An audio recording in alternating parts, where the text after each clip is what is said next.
Hola amigos de la salud, ¿cómo están ustedes? Bienvenidos a una nueva edición de Hola Salud Tucumán. Hoy, como siempre, tendremos la presencia de 4 profesionales hablando de 4 temas totalmente distintos referidos al mundo de la medicina, pero con una particularidad, la forma fácil de entender la medicina. Hablaremos para que usted entienda y comprenda las cuestiones más básicas, sobre todo las patologías básicas que tienen que ver con el cuidado y la prevención en salud. Hola Salud Tucumán. Comenzamos.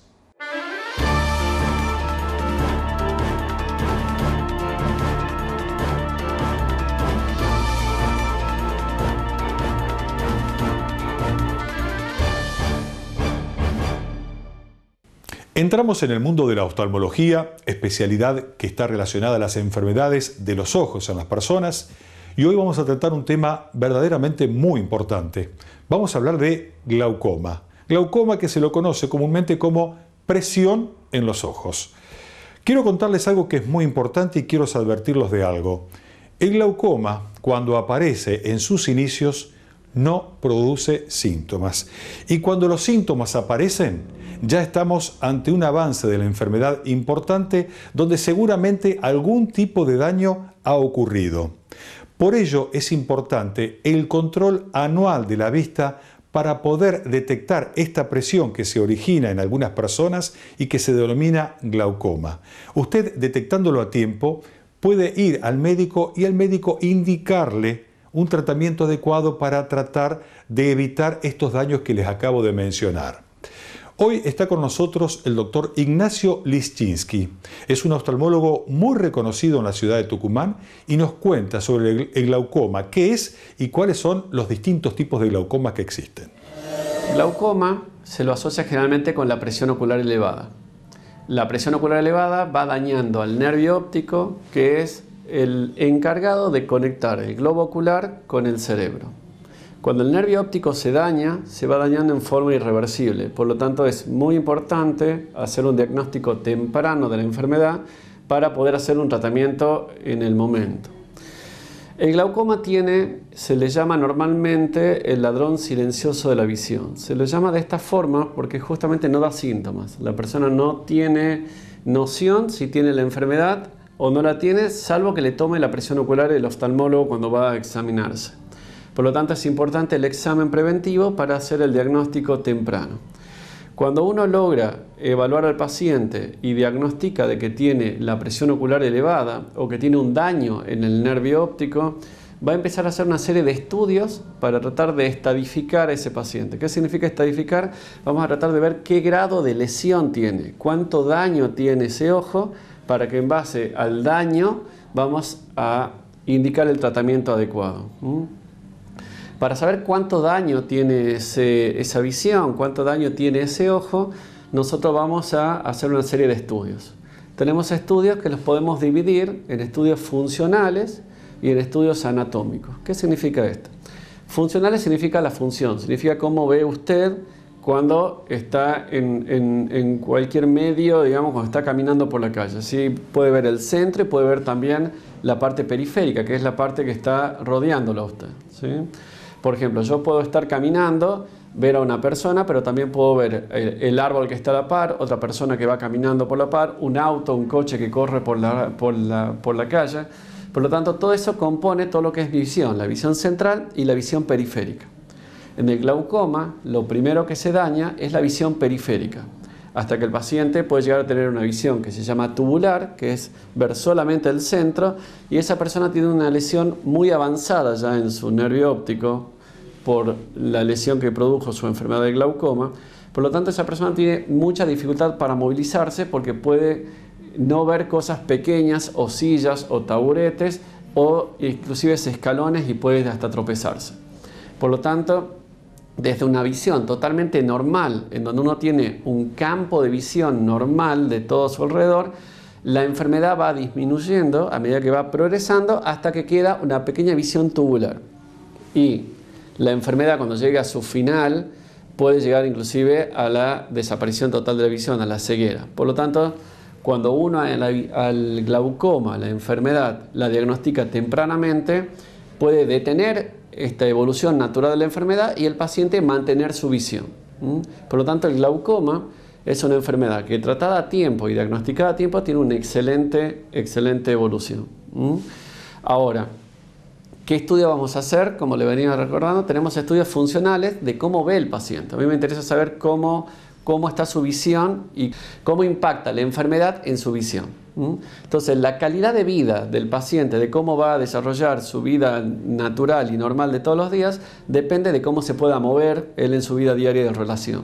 Y esto está directamente influenciado por cómo tenga su campo visual. Por lo tanto, un estudio va a ser el evaluar cómo está la función visual del paciente, cómo está la función del campo visual del paciente, que se lo hará con un aparato en donde el paciente tendrá un pulsador y va a estar apretando el pulsador a medida que el equipo va señalando una serie de luces en una cúpula, y de esa forma podemos saber cuál es la función del paciente y si hay zonas que no está viendo.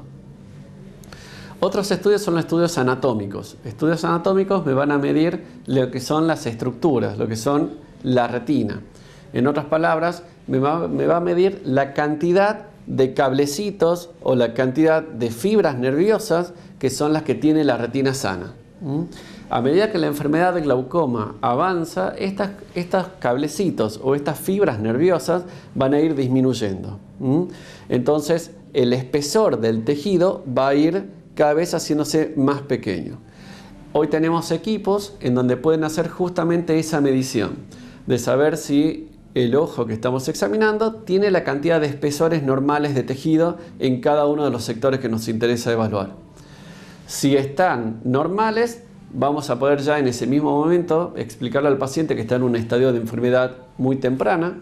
Si están más dañados o muy dañados, vamos a poder decir y estadificar y decir en qué momento de la enfermedad nos encontramos para ser más agresivos con el tratamiento o ser con un tratamiento más relajado.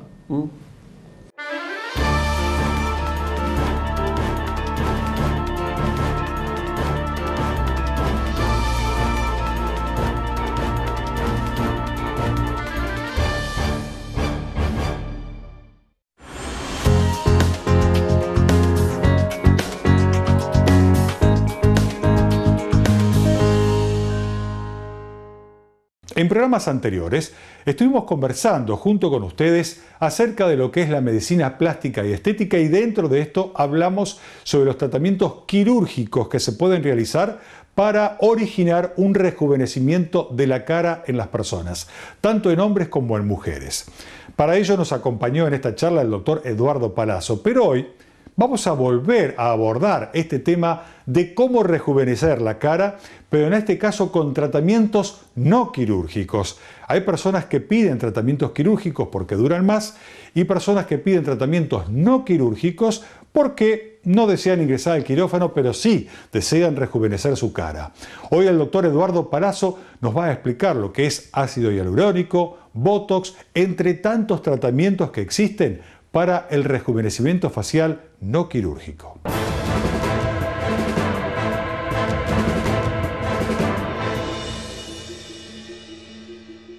Dentro del rejuvenecimiento facial podemos dividirlo de dos maneras: un rejuvenecimiento facial que es quirúrgico y un rejuvenecimiento facial que es no quirúrgico.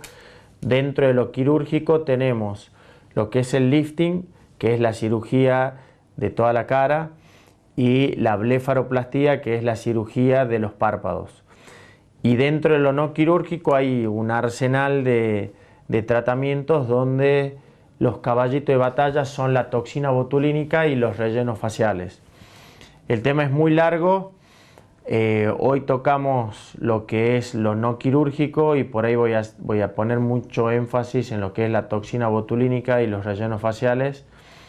La toxina botulínica es una sustancia en la cual es un derivado de una bacteria donde no produce alergia, no produce ningún tipo de complicación. Hay como un tema tabú sobre la toxina botulínica, que las caras quedan congeladas. No es así, dependiendo de la forma en que se lo coloquen y en los músculos que se colocan, queda algo muy natural, actúa a nivel muscular, en donde todas las arrugas que se producen o se manifiestan por la actividad muscular la toxina botulínica trata de atenuarlas y esas arruguitas se disminuyen o desaparecen dependiendo la profundidad de cada arruga. Es un procedimiento que se hace ambulatorio, se hace en el consultorio, se lo coloca un día, empieza a actuar al cuarto, quinto día y el resultado definitivo lo ven a los 10, al 10º y 14º día. El resultado desde el 10º día hasta el cuarto mes es en un 100% y a partir del cuarto mes empieza a decaer y ya empiezan a aparecer de nuevo las arrugas. Es un tratamiento totalmente reversible. Dentro de lo que son los rellenos faciales, es muy importante hacer hincapié en que los rellenos faciales pueden ser transitorios o permanentes. Un consejo particular mío, nunca en la vida colocarse rellenos permanentes, llámese metacrilato, silicona líquida, aceite de avión, aceite cocinero, nada de lo que no se vaya. ¿Por qué? Porque el organismo tarde o temprano tiende a rechazarlo y en un rostro una secuela de algún relleno permanente puede traer serias complicaciones. Siempre usando el consejo sustancias reabsorbibles, llámese grasa propia de cada organismo o llámese ácido hialurónico. En el mercado hay muchísimos ácidos hialurónicos. Los más recomendables son los importados, que duran entre 1 año a 2 años dependiendo la densidad del producto, y esos rellenos sirven, valga la redundancia como la palabra lo dice, para rellenar las zonas que con el tiempo va perdiendo el volumen la cara. La cara con el paso del tiempo va disminuyendo el volumen porque va perdiendo la grasa en nosotros le decimos en las celdas faciales, hay espacios en la cara donde hay grasa, por ejemplo, en la zona del pómulo o en la zona de llamado vulgarmente cachetes, y ahí es donde se colocan los rellenos para rejuvenecer el rostro, o si no también en los surcos nasogenianos, que es lo que más se pide. Procedimiento totalmente sencillo, se hace en el consultorio, casi indoloro. Los pacientes que son sensibles al dolor se le coloca anestesia o se le coloca hielo 15-20 minutos antes. Terminan los procedimientos, ya sea de la toxina botulínica o ya sea del relleno facial, y pueden hacer su actividad común y corriente.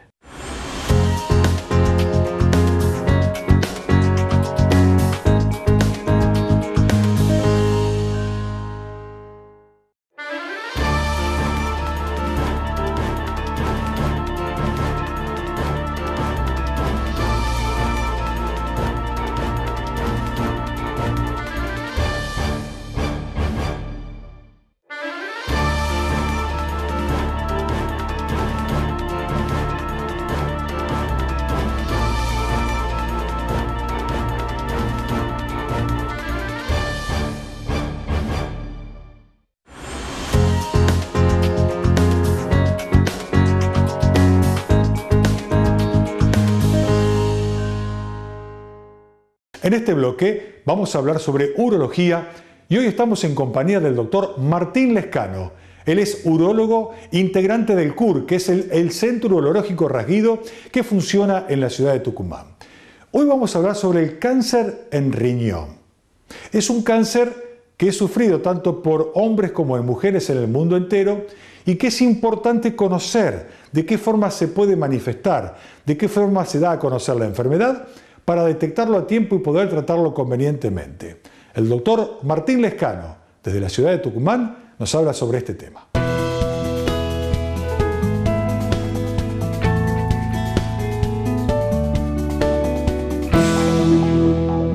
Para hablar específicamente sobre cáncer de riñón, tenemos que saber previamente qué son los riñones y cuál función cumplen dentro del organismo. Los riñones son 2 órganos que se encuentran ubicados en el retroperitoneo, que es una ubicación, como para ser un poco más gráfica, detrás de todos los órganos que se encuentran en el abdomen y que se encontrarían, como para darle una ubicación topográfica a nivel de la región lumbar, de ambos lados, del lado derecho y del lado izquierdo. La función específica de los riñones es de filtrar la sangre, depurarla, formar la orina que lleva todas las sustancias de desecho y eliminar la orina hacia el exterior, y así la sangre ya depurada regresa al organismo para su circulación. El cáncer renal tenemos que es una patología que afecta a individuos de aproximadamente 50 a 60 años, que es donde tiene su mayor incidencia. Por lo general, el cáncer renal comienza con una formación de células malignas que tienen características distintas a las células renales normales, y que cuando van aumentando en número y que van aumentando en tamaño generan ciertos síntomas. El cáncer renal es un cáncer agresivo a medida que va pasando el tiempo, y que por lo general puede llevar a la muerte. Y el diagnóstico precoz o el diagnóstico en las primeras etapas es fundamental, ya sea para el control de la enfermedad o para su curación.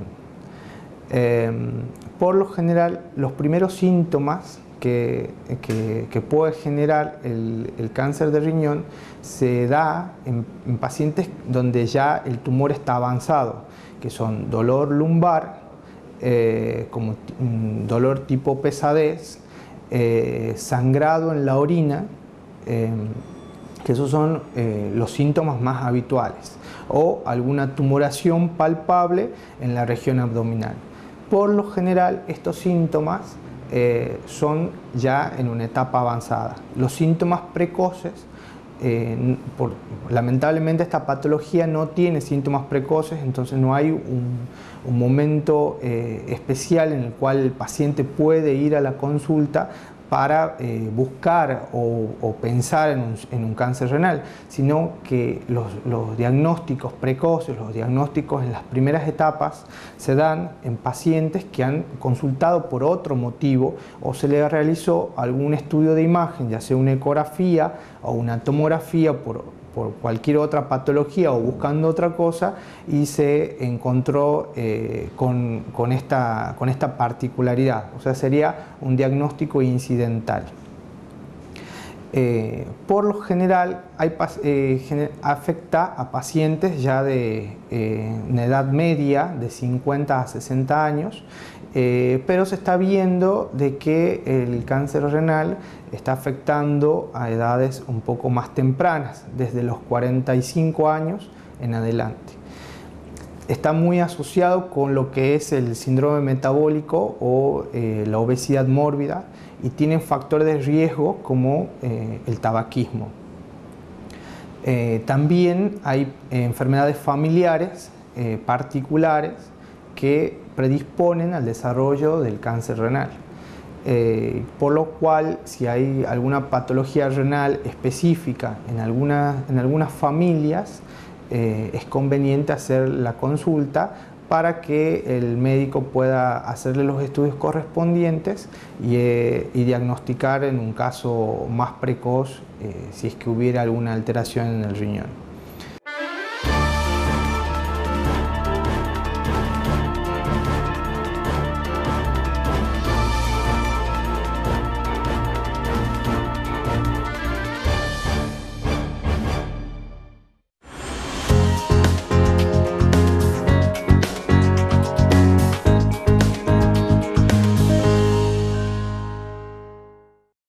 En este segmento vamos a hablar sobre cardiología y hoy estamos en compañía de un gran profesional de la ciudad de Tucumán, es el doctor Félix Albano. En programas anteriores estuvimos abordando lo que eran las arritmias. Se lo hago muy fácil y sencillo. Cuando el corazón no late en forma regular como debería latir, estamos ante la presencia de una arritmia. Y de allí el doctor Félix Albano nos aclaró lo que era la taquicardia y bradicardia. Taquicardia cuando se dan pulsaciones en el corazón por arriba de una determinada cantidad. Hoy vamos a abordar nuevamente lo que es la taquicardia. ¿Por qué se produce? ¿Qué significa taquicardia? ¿De qué forma estos profesionales que componen el ITEC tratan esta enfermedad? Vamos al encuentro del doctor Félix Albano, desde el ITEC, Instituto de Tucumán de Enfermedades del Corazón.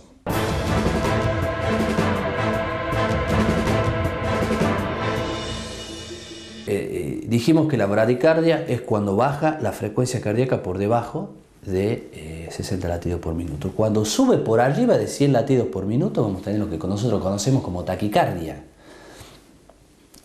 La taquicardia puede llegar a ser normal, los médicos le dicen fisiológica, es decir, está en la fisiología normal del corazón, es decir, si uno caminaba, uno sube una escalera, se pone ansioso por cualquier cosa, la frecuencia cardíaca, es decir, uno mueve el cuerpo, necesita más oxígeno y la forma que tiene el corazón es aumentar su frecuencia cardíaca para suplir esa necesidad.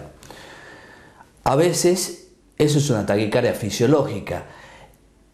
Existe otro tipo de taquicardia, por ejemplo la taquicardia patológica. La taquicardia patológica es una taquicardia que existe, puede existir en el caso de que tenga un ejercicio, que tenga una situación, pero cuando uno está en el reposo, persiste.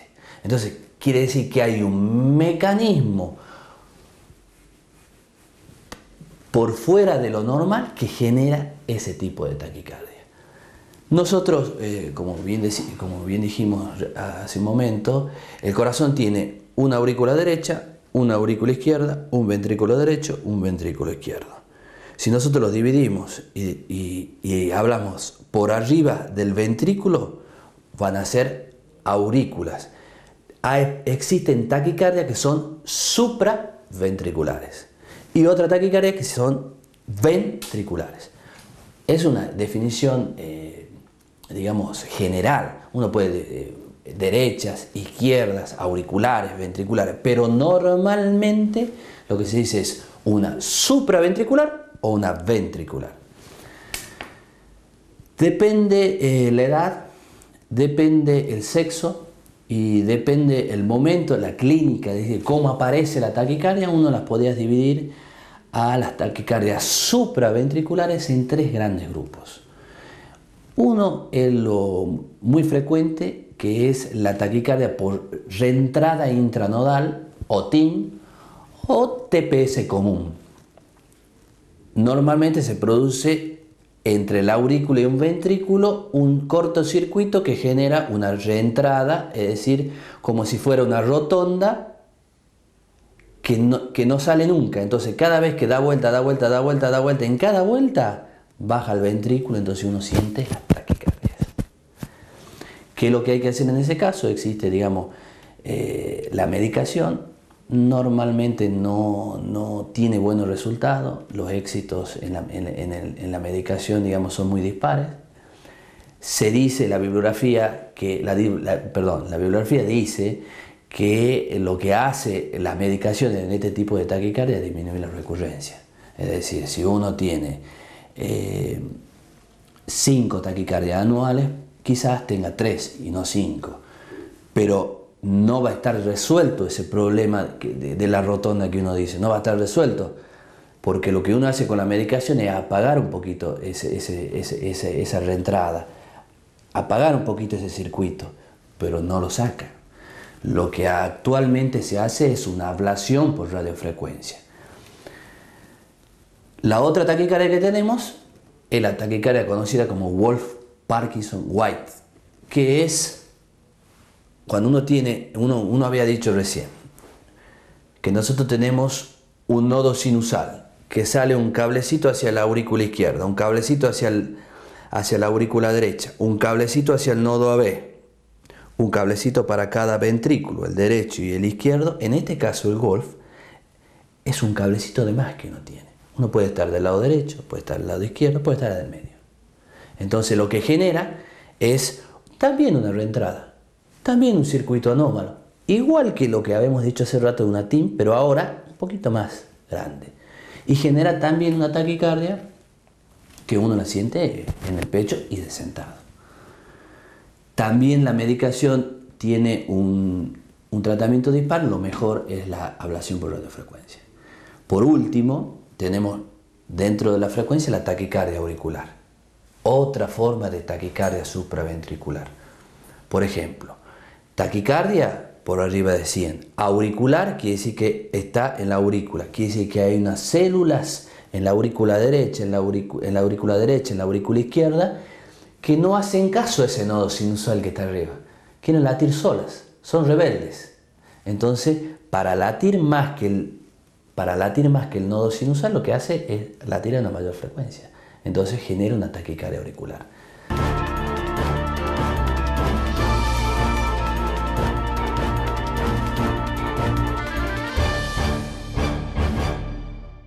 Hasta aquí hemos llegado en una nueva entrega de Hola Salud Tucumán. Espero que el programa de hoy haya sido de su agrado, haya sido de su interés y, por sobre todas las cosas, de su utilidad, que haya sido verdaderamente útil. Muchas gracias por su compañía y los espero dentro de 7 días, la próxima semana. Muchas gracias.